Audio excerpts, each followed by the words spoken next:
Bueno, buenas noches a todos, bienvenidos a este Ateneo de la Sociedad Argentina de Lípidos. Mi nombre es Juan Bautista Sumulú, yo soy cardiólogo de Puerto Madryn y voy a estar coordinando este Ateneo. El Ateneo va a ser sobre lipoproteína pequeño A, que es un tema actual y candente dentro de los lípidos actualmente. Y para tratar este tema vamos a tener dos charlas. Va a estar con nosotros en forma presencial durante toda la charla, virtual pero presencial, Augusto Lavalle Cobo, que todos lo conocen. Él es cardiólogo, jefe de cardiología del Sanatorio Otamendi. Es el actual tesorero de la sociedad, y a su vez es uno de los ideólogos del grupo argentino para el estudio del LPA. Y después tenemos una charla con el doctor Pablo Corral. Pablo también lo conocen todos, es expresidente de la Sociedad Argentina de Lípidos, es especialista en medicina interna y lipidólogo y profesor titular de farmacología de la carrera de medicina de la Universidad FAFTA y fundador e ideólogo del grupo argentino para el estudio del EPA.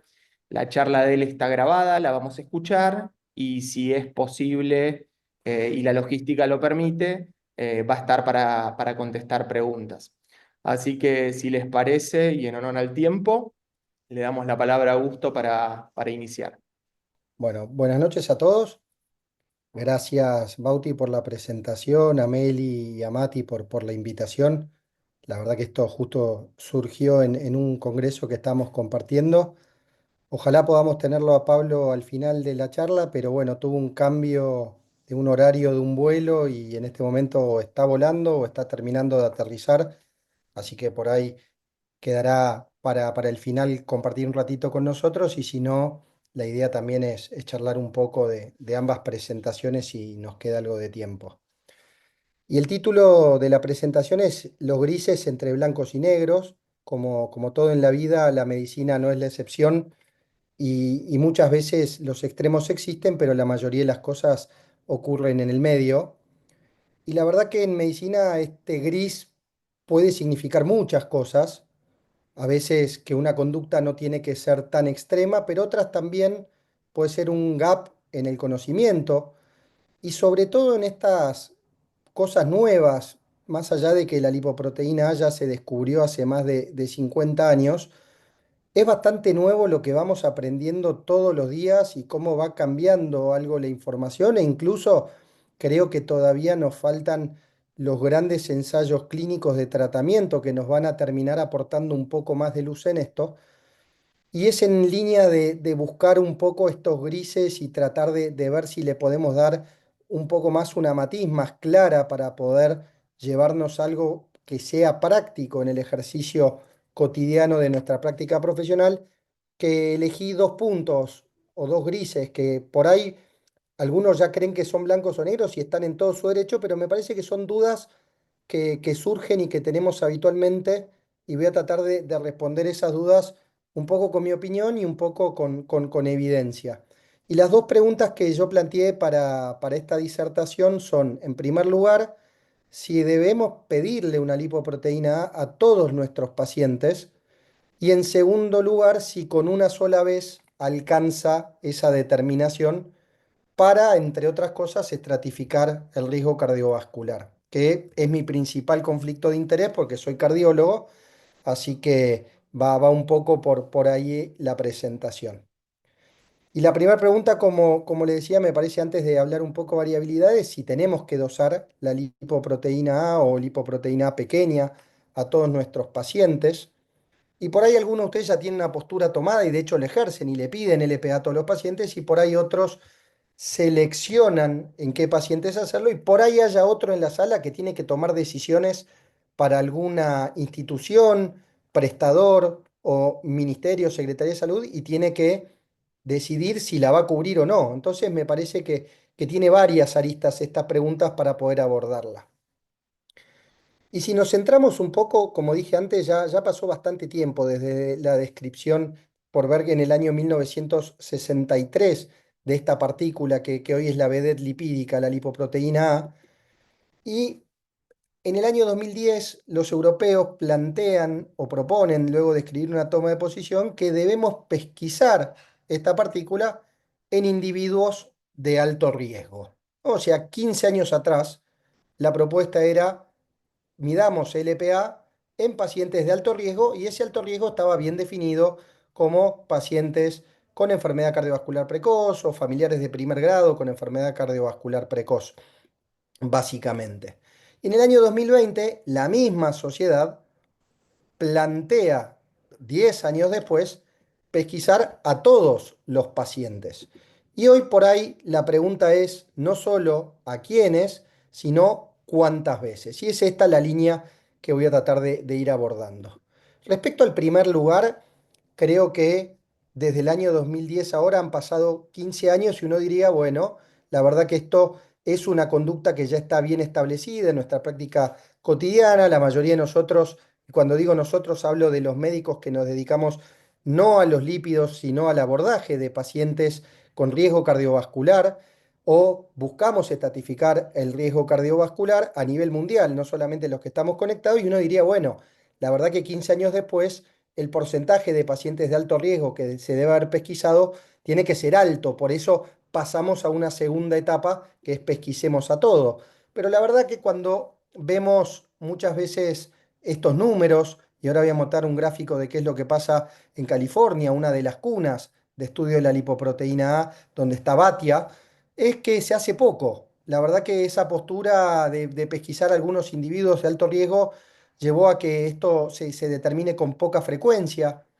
A menudo nos encontrábamos que la pesquisa era después del primer evento cardiovascular. Y no digo que esto no sirva, pero realmente si lo que estamos tratando de hacer es prevenir un evento cardiovascular y lo pesquisamos cuando el paciente ya es de alto o muy alto riesgo, ya posiblemente estemos llegando un poco tarde.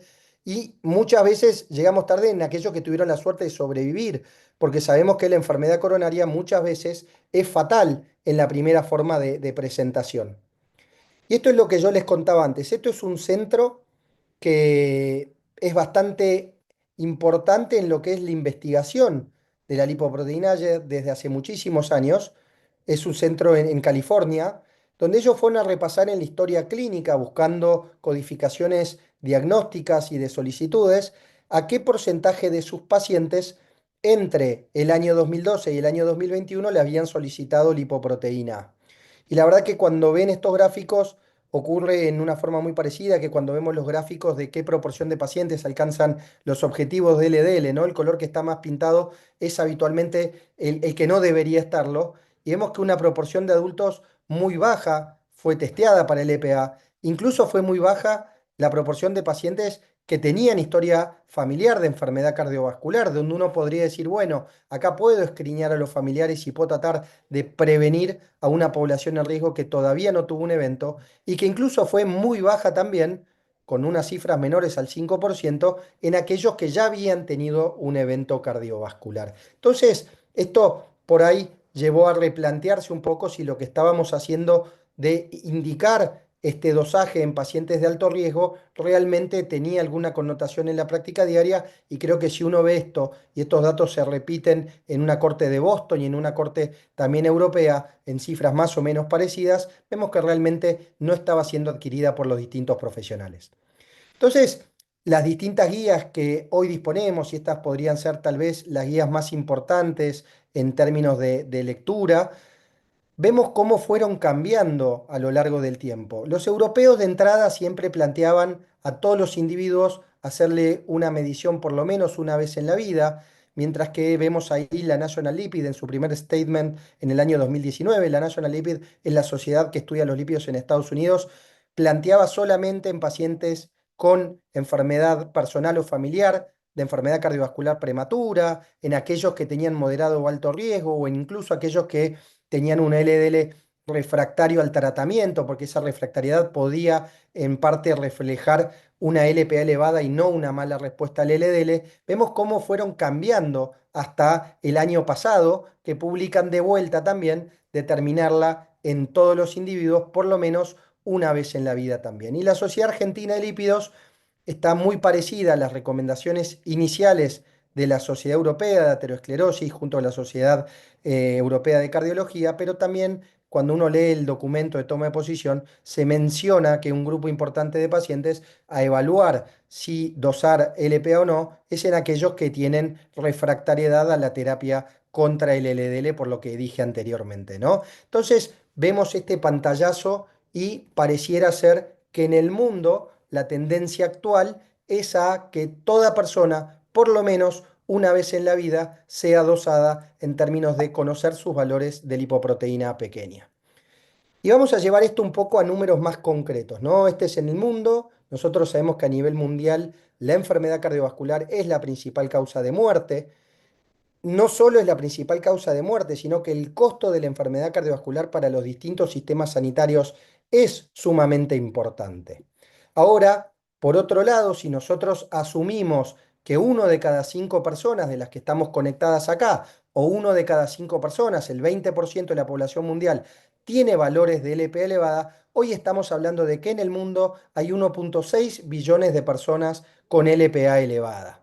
Y esto nos dice que posiblemente haya un alto riesgo en una gran proporción de estas personas, como vamos a ver después. Entonces, si estas personas tienen un alto riesgo cardiovascular y la enfermedad cardiovascular es la principal causa de muerte del mundo, hay un link entre lipoproteína elevada y esto. Entonces, la pregunta es, ¿podemos a través del dosaje de LPA impartir cierta conducta en términos de reducción del riesgo cardiovascular y con eso reducir todo lo que vemos a la izquierda de la pantalla?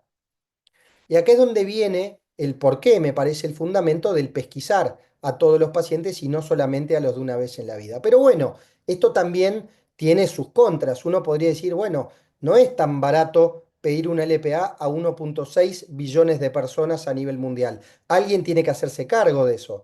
Otros podrían argumentar, ¿para qué voy a pedir LPA si no la puedo tratar todavía? No tengo un tratamiento específico de eso.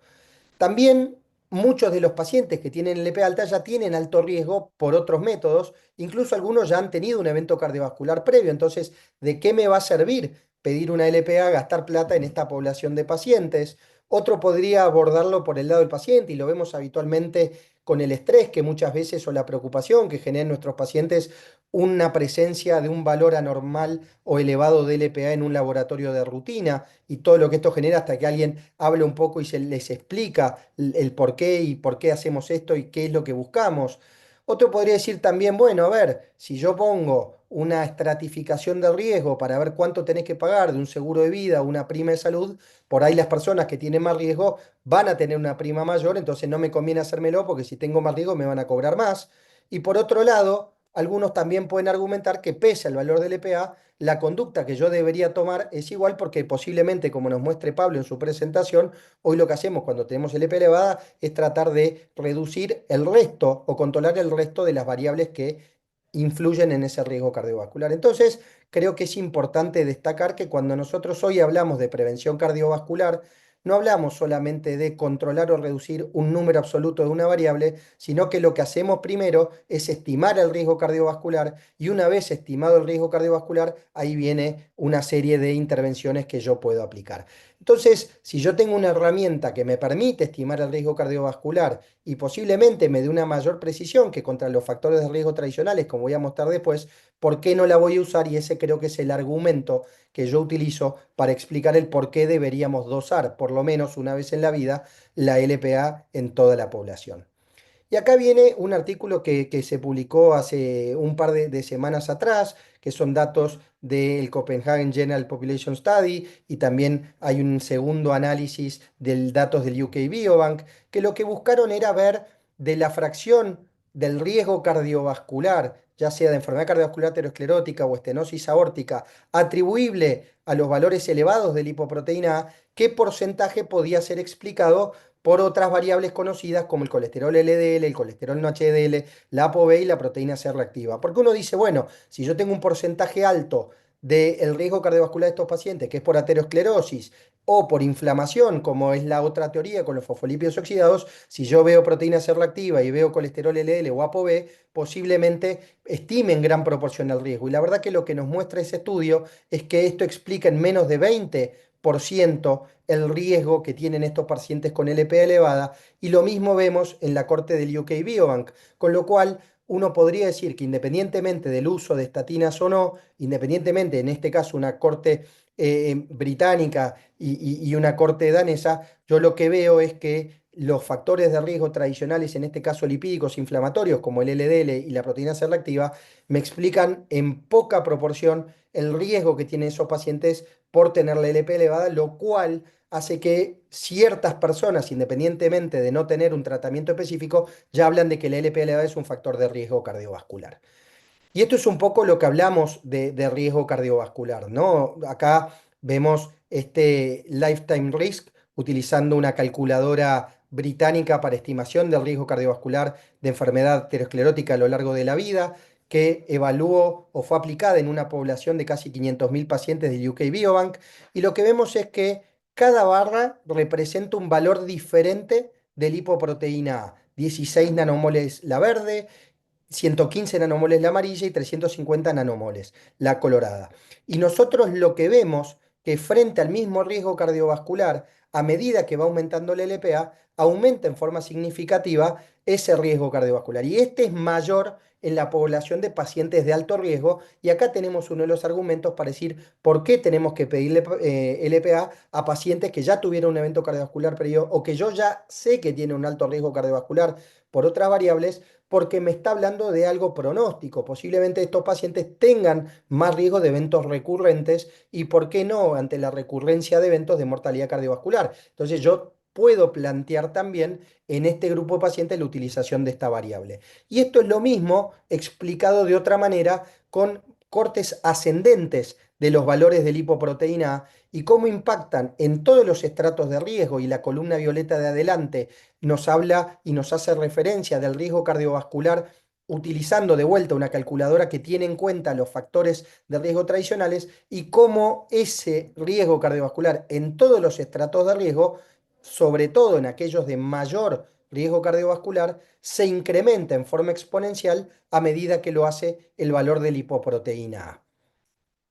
Entonces uno dice, bueno, listo, yo sé que la lipoproteína A me aumenta el riesgo cardiovascular. Vamos a ver qué pasa cuando tengo en cuenta el valor de lipoproteína A en una calculadora de riesgo que le incluye cuántos pacientes reclasifican su riesgo hacia un riesgo mayor por el hecho de tener LP elevada. Y esto fue un trabajo que comandó Walter Mason, que lo que se hizo fue utilizar la calculadora de lpaclinicalguidance.com, que lo que hace es a los factores tradicionales le permite agregar el valor de lipoproteína A, y lo que vemos que un 66% de los pacientes reclasificaron su riesgo, y que no solo eso, cuando se implementan estrategias para reducir el LDL y la presión arterial, permite la calculadora también estimar la compensación de ese riesgo que yo tengo elevado por la lipoproteína A, y que vemos que también hay un alto porcentaje que, si yo soy muy agresivo, puedo compensar ese aumento de riesgo cardiovascular que me da la LPA sin todavía tener una terapia dirigida a reducir los niveles absolutos de lipoproteína A.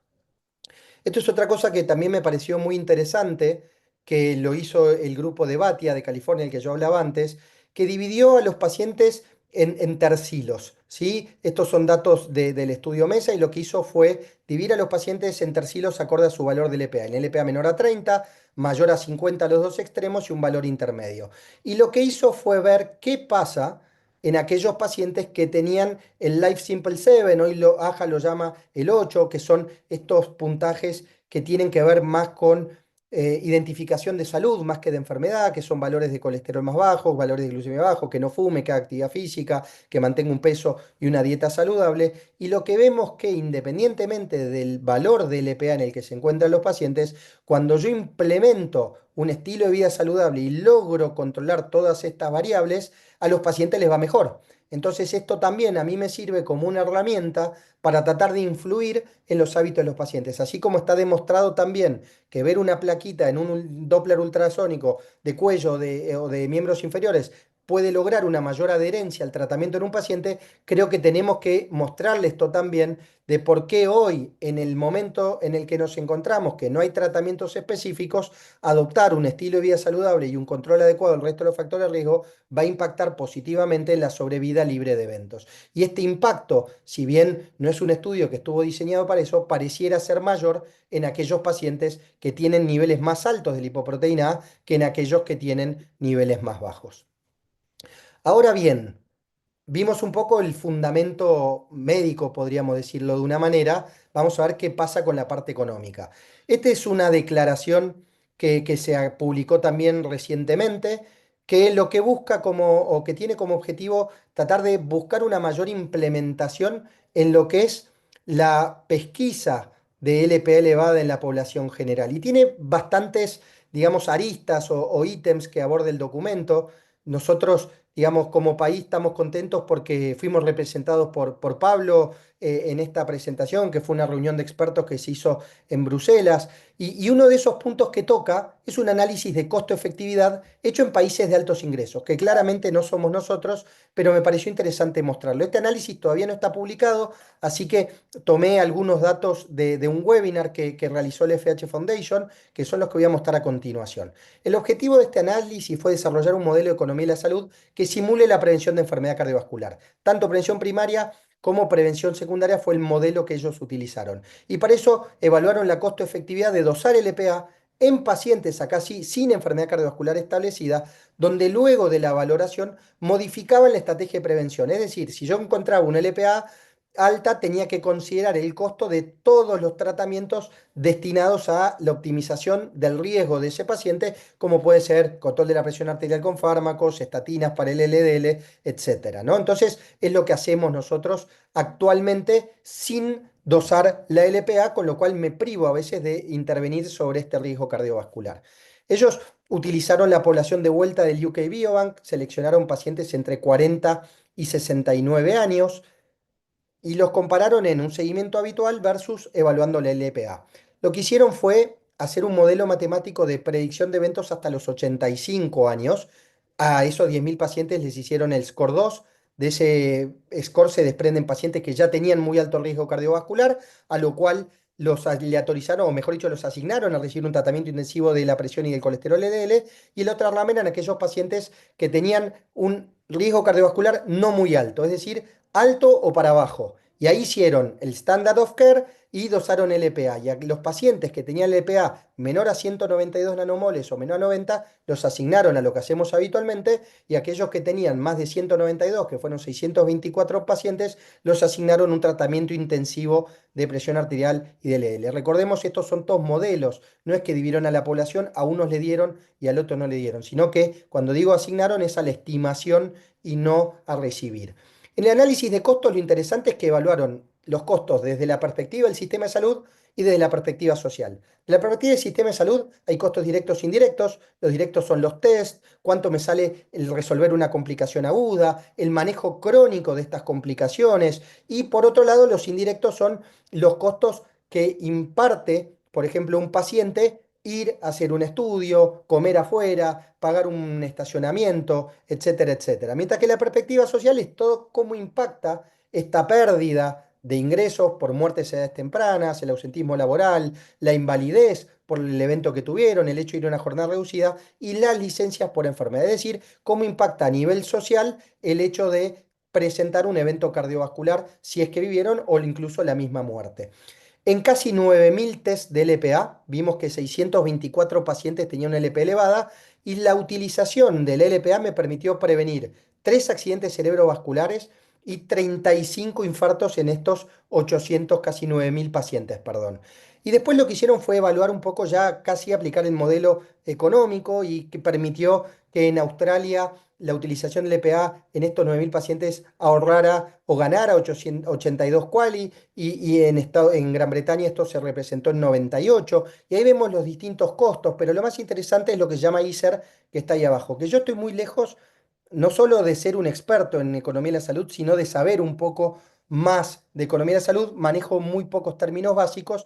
Para esto me fui a leer y a tratar de entender un poco más qué significaba, y para explicarle rápido, el ISER es una relación de costo-efectividad incremental, que para que se entienda, cuando el valor de ICER es bajo, quiere decir que la aplicación en este caso es costo efectiva. Y en economía de la salud se usa para evaluar la relación existente entre el costo adicional de una intervención, que sería agregarle LPA y todo lo que conlleva esa LPA elevada, y la mejora en los resultados, es decir, la reducción de esos accidentes cerebrovasculares y de esos infartos de miocardio que vimos antes.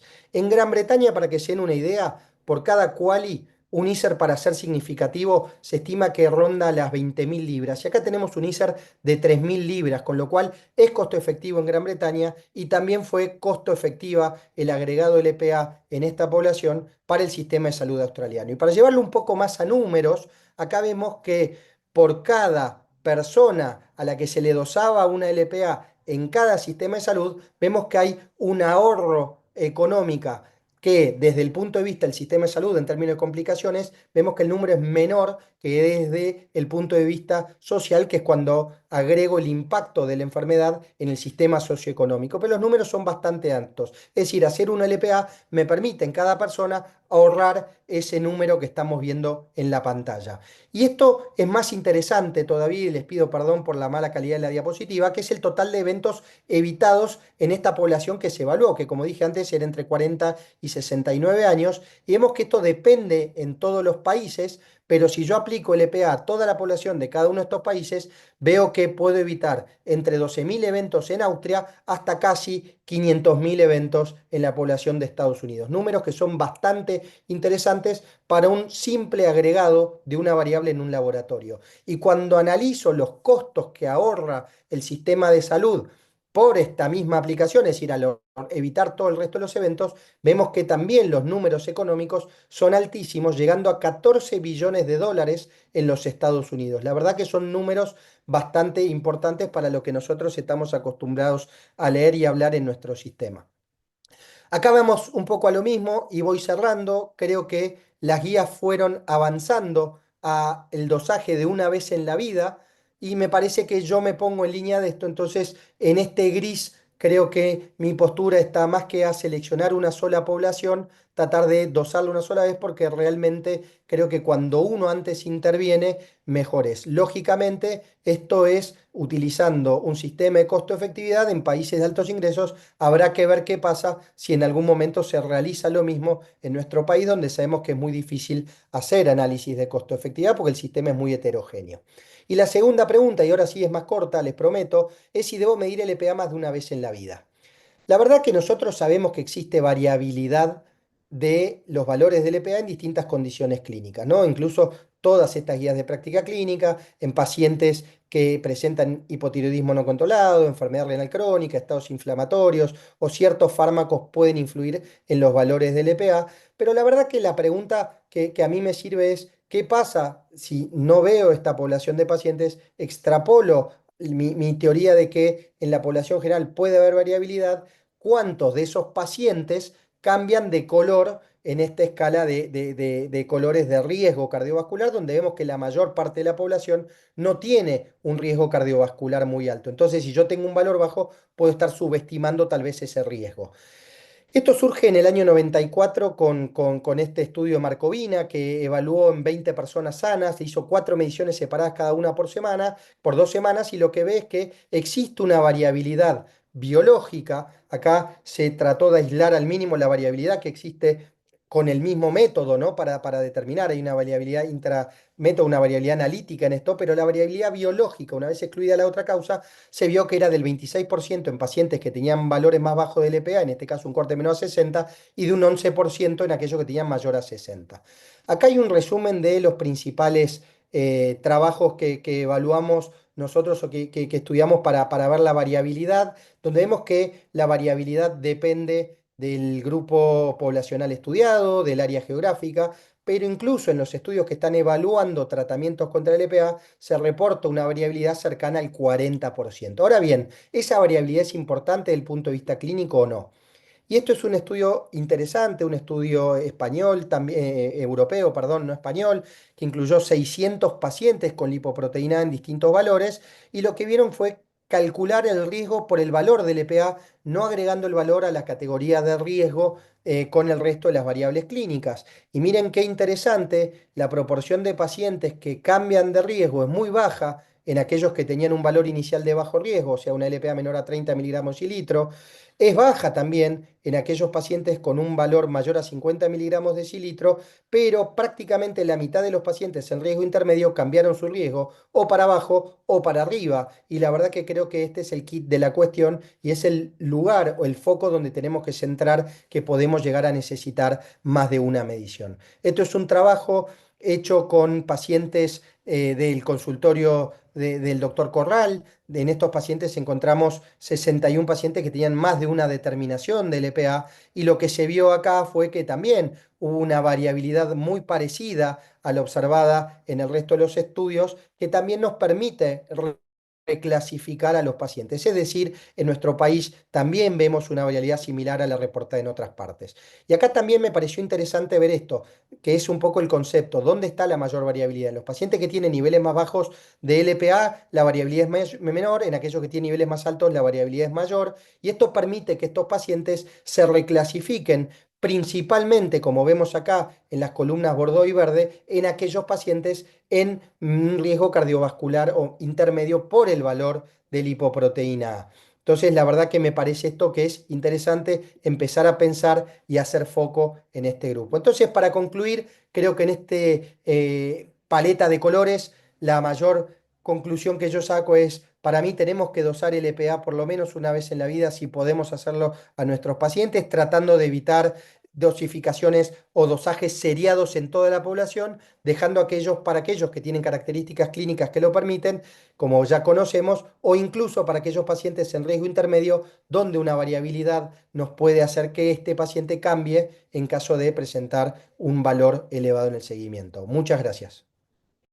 Muchas gracias, Augusto. Muy buena la presentación, muy clara como siempre. Y ahora yo les voy a pasar a compartir la charla del doctor Pablo Corral. Recuerden que pueden ir dejando las preguntas en el chat para hacer al final de las presentaciones. Muy buenas tardes a todos. Muchas gracias a los organizadores por la invitación. A continuación, nos vamos a referir al tratamiento de la lipoproteína pequeña A y algunas certezas que tenemos, en qué estado están las investigaciones actuales y qué es lo que puede ocurrir en las controversias que aún están abiertas en función del manejo presente y futuro de la LPA. Estos son mis potenciales conflictos de interés. La reciente declaración de Bruselas estipuló fundamentalmente que el riesgo de tener una lipoproteína pequeña a elevada comienza a partir fundamentalmente de los 30 miligramos por decilitro o en este caso 62 nanomoles por litro, donde hay un 10% que tienen valores entre 30 a 50 miligramos por decilitro y 62 a 105 nanomoles por litro. Pacientes con alto o muy alto nivel de lipoproteína pequeña A llegan hasta el 20%, definidos por más del 50 miligramos por decilitro o 105 nanomol por litro, y eso lleva a que el riesgo cardiovascular llegue entre el 50 a más del 200%. También se estipuló en esta reciente declaración internacional que hay un riesgo proporcional entre el nivel de lipoproteína pequeña A, en este caso medido en nanomoles, y el riesgo de eventos cardiovasculares. Lo interesante es que cuando uno aplica valores de lipoproteína pequeña A divididos en estos tercilos de valores normales, intermedios o elevados a los factores y al número de factores de riesgo tradicional, como ustedes pueden ver, cuando se aplica a estos factores conocidos como la edad, el sexo, la presión arterial, el tabaquismo, el colesterol, asociado fundamentalmente a LDL, la diabetes, la enfermedad cardiovascular, la historia familiar de enfermedad cardiovascular y el índice de masa corporal, como ustedes pueden ver, por ejemplo, en el caso de pacientes con lipoproteína pequeña elevada, el riesgo es adicional y recategoriza a aquellos pacientes que tenían en algún punto riesgo intermedio pasan a riesgo alto y los pacientes que tienen riesgo alto, riesgo intermedio pasan a riesgo alto. En este sentido, el impacto en la reducción de los niveles de lipoproteína pequeña en los casos de tener alto o muy alto, bueno, impactarían en el riesgo absoluto de tener eventos cardiovasculares ateroscleróticos. Y también hemos aprendido que cuando uno compara una partícula de LDL colesterol versus una partícula de lipoproteína pequeña, que no es más que una partícula de LDL unida covalentemente a la apoproteína, bueno, el riesgo aterogénico de tener una partícula de LDL es 6 veces menor al riesgo aterogénico de tener una partícula de LPA. También tenemos que aclarar que en circulación es mucho más frecuente tener partículas de LDL que tener partículas de lipoproteína pequeña, aún en los casos en aquellos pacientes que tengan niveles extremadamente elevados de LPA. Ahí inclusive el valor de LDL circulante supera ampliamente el valor de LPA o lipoproteína pequeña A. Y también hemos sabido y hemos aprendido que en todos estos años tenemos tratamientos diseñados específicamente, por ejemplo, para bajar el LDL colesterol, para controlar la presión, para anticoagular a nuestros pacientes, pero el estante, digamos, las estrategias terapéuticas específicamente diseñadas para bajar la lipoproteína pequeña aún no están disponibles para nuestros pacientes.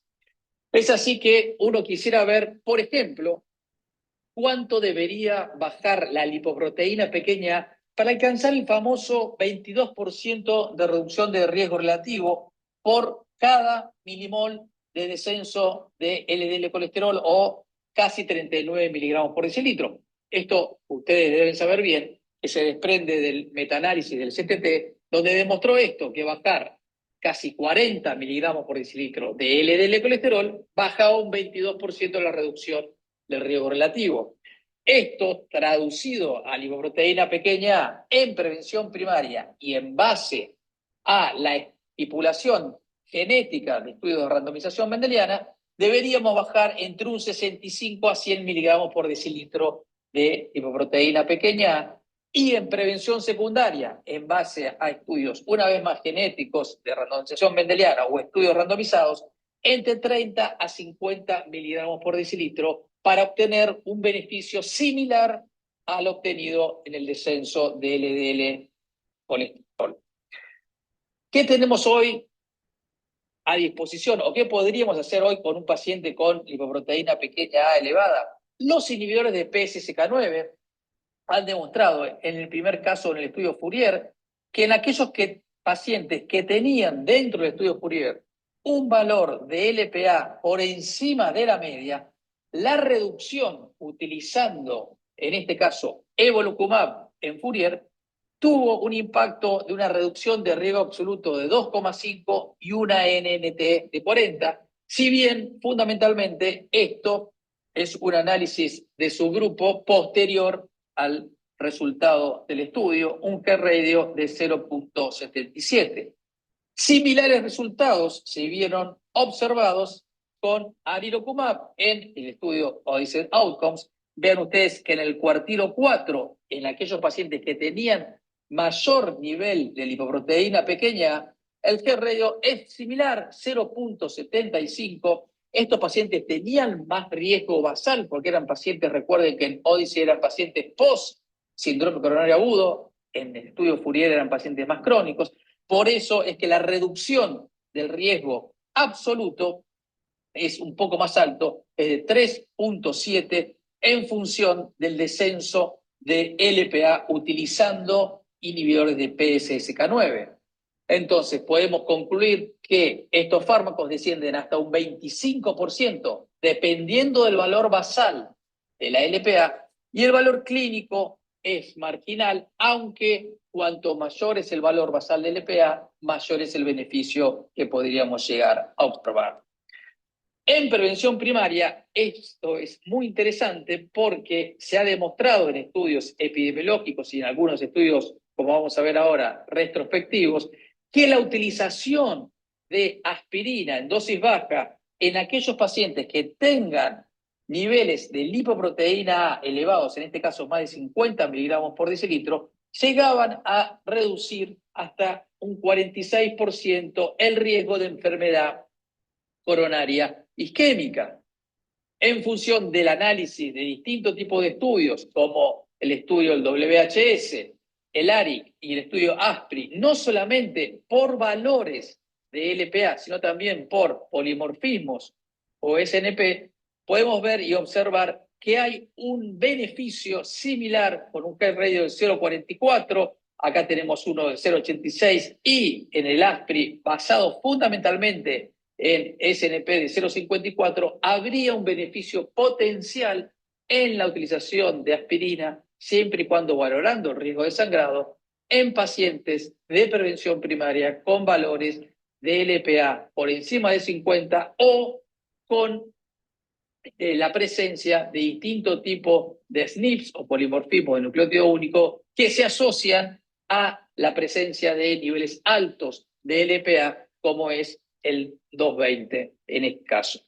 La féresis de LPA también es una estrategia, aunque muy limitada por el costo, por la invasividad y por el acceso que tenemos, pero ustedes pueden ver que hay distintos tipos de estudios que han demostrado un descenso que llega hasta el 75% de impacto sobre el LPA, con una disminución de los eventos estadísticamente significativo, aunque con la limitación previamente mencionada en función del acceso, el costo y la invasividad de hacer aféresis sobre LPA.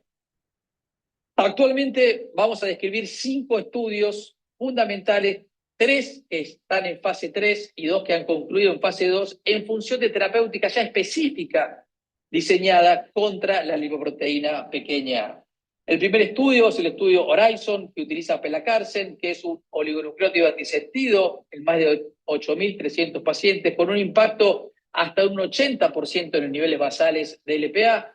Este estudio terminó el enrolamiento, se estipulaba presentar los resultados a finales del año 2025, bueno, eso se pasó hacia 2026, probablemente Q1 o Q2 del 2026, en función de que es un estudio que está fundamentalmente dirigido por eventos y hay una disminución de los eventos previstos para finales del 25, por eso es que se estipula que el año que viene se podrán presentar los resultados. El segundo estudio es el Ocean, que utiliza Olpasiran. Esto es un inhibidor pequeño de la RNA en más de 7.200 pacientes, con un impacto aún mayor en el descenso del LDL, que llega hasta el 95%. El enrolamiento está ongoing y se piensa que los resultados van a estar disponibles para fines del año 2026. El lepodisiran, en el estudio Acclaim, tiene más de 12.000 pacientes, también es un inhibidor del pequeño de RNA, con un impacto similar al Ocean, al Olpasiran, el más del 90%. El enrolamiento está actualmente en vías de seguir reclutando pacientes, con una proyección de presentar resultados para el 2027. Y los otros 2 estudios de fase 2 que han terminado, el primero es el Alpacar 360 con Serlaciran, que también es un fármaco inhibidor de RNA, ha demostrado estadísticamente significativa un descenso y se estipula que entrará en breve en fase 3 para el testeo de este fármaco. Y el último es el Muvalaplin, que es el estudio Kraken, un fármaco por vía oral, el único por vía oral, que ha demostrado un descenso del 65% en los niveles de LPA. Entonces, los escenarios fundamentalmente cuando tengamos los resultados de los estudios randomizados y controlados sobre LPA son 2. Si los estudios dan positivos, esto confirmaría lo que es la hipótesis de que la LPA es un real factor de riesgo cardiovascular, y esto tendríamos que analizar luego el beneficio en el impacto en función de la reducción del riesgo relativo, si es mayor o menor al 20%, cuál es la reducción necesaria de LPA para alcanzar un beneficio significativo, si va a reducir MACE o si va a reducir MACE más mortalidad, qué va a pasar con los niveles alcanzados bajos o muy bajos. Recuerden que hay fármacos que bajan más del 95% de los niveles de LPA fundamentalmente con, por ejemplo, los nuevos casos de diabetes y adicionalmente cuál será el impacto sobre otros territorios, como puede ser el cerebro vascular en el stroke isquémico, la trombosis venosa profunda o la enfermedad vascular periférica. La asociación o la falta de resultados positivos en los estudios randomizados y controlados harán que esta lipoproteína sea un marcador de riesgo cardiovascular y no podamos hablar de factor de riesgo cardiovascular. Y ahí tendremos que analizar si es necesaria una mayor reducción de los niveles de LPA con estos fármacos, cuál es el impacto paralelo que se necesita o cuán impacto ha tenido el descenso del colesterol LDL y el ApoB concomitante a la lipoproteína pequeña, el uso de aspirina en pacientes de prevención secundaria puede encubrir un beneficio sustancial de estos fármacos en función de la LPA, y finalmente el impacto sobre el componente inflamatorio que tienen esta lipoproteína, que son los fosfolípidos oxidados, que tienen un gran impacto en la potencial efecto heterogénico que tiene esta lipoproteína. Un fármaco que está también en futuro desarrollo es un fármaco similar al Muvalaplin, es un fármaco desarrollado en China, que lo ha tomado una compañía norteamericana, que tiene fundamentalmente una forma de administración oral y que probablemente tenga un mayor impacto del Muvalaplin del 60-65%, se piensa que puede llegar a ser de un 80%, y es otro de los fármacos que va a entrar en carrera en función de tratar de demostrar no solamente la reducción de esta lipoproteína, sino el beneficio clínico, que es lo que nosotros estamos esperando de estas terapéuticas. Por último, la edición génica. La edición génica fundamentalmente a través del CRISPR-Cas9, que es una estrategia de cortar y pegar secuencias génicas específicamente relacionadas a la lipoproteína pequeña, pero también las nanopartículas lipídicas o los vectores virales están todavía en carrera. Actúan sobre distintos tipos de targets. Ustedes pueden ver que se puede afectar la PCSK9, la ectopoietina, la I3, ApoC3, en este caso la LPA, pero también podríamos pensar en aumentar los niveles de secuencias génicas asociados a LDR receptor, ApoC2, LCAT o la proteína de transferencia microsomal.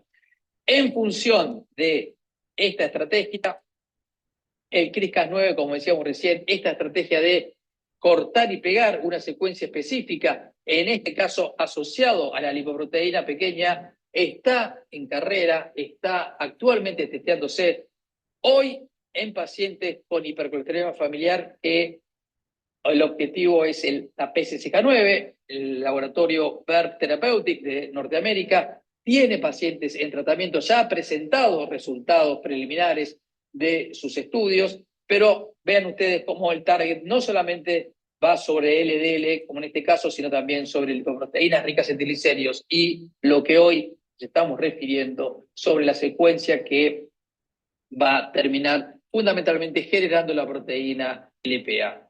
Para concluir, entonces, podemos decir que hoy la lipoproteína pequeña es un potencial factor causal de riesgo cardiovascular con evidencia genética y epidemiológica sólida que justifica el abordaje terapéutico. Hoy las terapias específicas anti-LPA, tanto sean oligonucleótidos antisentido como pequeños fármacos inhibidores de RNA, muestran reducciones sin precedentes en los niveles de esta lipoproteína, y los estudios en curso fundamentalmente van a aclarar su impacto clínico. Hoy persisten incertidumbres claves lógicas, incluyendo efectos sobre eventos cardiovasculares, los cerebrovasculares, las trombosis venosa y el riesgo metabólico de alcanzar bajos o niveles ultra bajos de LPA en función de efectos adversos. Finalmente, el tratamiento futuro va a requerir una estrategia integrada, considerando no solamente bajar el impacto sobre la magnitud de la LPA, sino también sobre el colesterol de LDL, la ApoB y fundamentalmente en este caso marcadores inflamatorios asociados a LPA como son los fosfolípidos oxidados. Muchas gracias por su atención. Bueno, muy bien. Muchas gracias, Pablo, que creo que ya está conectado con nosotros también para las preguntas. Eh, Bueno, yo considerando que tengo el privilegio de hacer la primer pregunta y teniendo presente lo que hemos hablado sobre el tratamiento y la escasa disponibilidad de tratamientos actuales y los resultados por ahí de el uso de aspirina en prevención primaria en este grupo de pacientes, yo lo que les quería preguntar a los dos es si ustedes creen que hoy, con los datos que tenemos, hay un perfil de paciente en quienes usarían aspirina en prevención primaria según los niveles de LPA. Bueno, muchas gracias, Bautista, por la pregunta. Perdón por la desprolijidad, pero justo tuve un inconveniente y no me pueden ver. En función de la pregunta, yo creo que sí. Yo creo que, por lo menos en la práctica cotidiana, no hay un algoritmo establecido, pero en mi cabeza siempre intento valorar fundamentalmente los antecedentes familiares de ese paciente, de eventos cardiovasculares precoces, el valor que tenga de LPA, si tiene un valor extremo, en prevención primaria también favorecería la utilización de aspirina. Obviamente valoro el riesgo de sangrado. Si el paciente ha tenido una hemorragia digestiva o algún tipo de evento hemorrágico, desalienta la utilización de aspirina.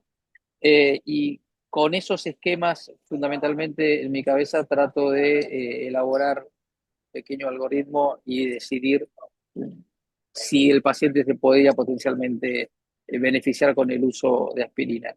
Eh, no sé si Augusto que presentó recientemente en el Congreso EAS eh, su análisis del estudio GAELPA sobre la utilización de aspirina, ¿tiene algún otro comentario? Hola Pablo, qué bueno que tenerte un ratito, aunque sea de esta manera. Espero que llegues bien a donde tengas que llegar y que no estés manejando para que llegues seguro. El punto importante, creo coincido con vos en lo que dijiste. Creo que no todos los pacientes con LPA elevada hoy tienen indicación de aspirina, siempre balancear con el riesgo-beneficio de sangrado, ¿no? El riesgo. Y el otro punto importante es, nada, creo que de a poquito esto se va plasmando en la práctica clínica, en el análisis que nosotros presentamos, solamente fue sacarle una foto a los pacientes con LPA y ver si los pacientes tenían LPA alta, tenían más uso de aspirina, y la verdad que vimos que sí, que hay una diferencia con respecto a aquellos que tienen LPA normal. Quiere decir que si bien no hay estudios randomizados y concluyentes, por ese potencial efecto protrombótico, creo que tiene su lógica el uso de antiagregantes. Y es más, agrego un análisis del Pegasus, que es prevención secundaria, donde el DAPT también pareciera ser mejor que la aspirina en estos pacientes, o por lo menos hubo una reducción absoluta de riesgo mayor. Un solo estudio, no estaba diseñado para tal fin, pero parecería ir la plausibilidad biológica en la misma línea que el tratamiento en estos dos escenarios, ¿no? Buenísimo. Muchas gracias por la respuesta. Me parece que es muy clara. Acá voy a pasar a leer algunas preguntas del chat. Esta pregunta es de Walter Mazón y pregunta, dice, ¿los nuevos fármacos anti-LPA bajan mucho el LDL? Y dicen, pacientes con LPA muy alta. La medición del LDL suele incluir a la LPA. Y dice, ¿podrían estos fármacos, además de bajar la LPA, favorecer que los pacientes alcancen las metas de LDL? Eh, es muy buena la pregunta de Walter porque, a ver, obviamente que en los estudios de fase 3 nosotros no tenemos el resultado del impacto sobre el LDL, pero sí tenemos estudios de fase 2 donde sí han demostrado que, como bien dice Walter, cuando uno mide LDL colesterol, está midiendo el colesterol que tiene la LPA. O sea, y por más que lo mida en forma directa, dentro de esa LDL colesterol está el colesterol que aporta la lipoproteína pequeña. Si nosotros bajamos la LPA, claramente vamos a bajar el colesterol total en algún punto. Y recuerden esto que es algo de la práctica cotidiana. Cuando uno da, por ejemplo, estatinas, que no solamente no baja la LPA, sino la puede incluso subir hasta un 20%, y hay una resistencia en el sentido de que si uno espera que baje un 40, un 50% con estatinas el colesterol de LDL y baja un 20, un 30%, eso puede estar demostrando que hay un componente de LPA muy, pero muy alto. Entonces, la falta de respuesta o la hiporrespuesta al descenso de LDL con estatinas puede estar justificado por un aumento del LPA. Pero a la pregunta inicial de Walter, sí, y es una de los motivos por los cuales los resultados van a ser, en algún punto, si son negativos, difícil de interpretar en función de si el impacto fue sobre el LDL colesterol o sobre el colesterol que tiene la lipoproteína pequeña. En línea, Pablo, con lo que acaba de mencionar, para los que usen Twitter, hay una linda discusión de Tsimikas de esta semana o fin de la pasada, con un caso relacionado a esto, un paciente con supuesta meta, LDL en meta con LP alta. La verdad que es interesante para que los que usan Twitter que lo busquen, porque es largo para leer y para ver. Perfecto, muchas gracias. Les voy a leer una pregunta más de Ezequiel Lerech y dice, teniendo en cuenta el rol trombótico del LPA, ¿qué rol ocuparán los DOACs en dosis bajas, como Rivaroxaban 2,5, en pacientes en prevención secundaria? Interesante. Esa es una buena pregunta. Augusto debe recordar, en el último congreso de la EAS, a mí me tocó presentar un caso clínico de LPA en prevención secundaria. Yo era el presentador y una persona y un médico de Bélgica era el discutidor. Y el discutidor en este caso planteó el hecho de la doble antiagregación o incluso la anticoagulación con DOAC en pacientes que tienen una lipoproteína pequeña elevada con eventos recurrentes, sin hoy alternativas terapéuticas específicas sobre la LPA. Que yo sepa, no hay ningún estudio hoy que haya demostrado, ni siquiera estudios epidemiológicos o observacionales, pensar en esto, pero fisiopatológicamente tendría cierto sustrato y cierta lógica, ¿no es cierto? Coincido, me parece que es interesante la hipótesis. No está hecho el análisis del COMPAS en base a valores de LPA ni a polimorfismo de LPA también.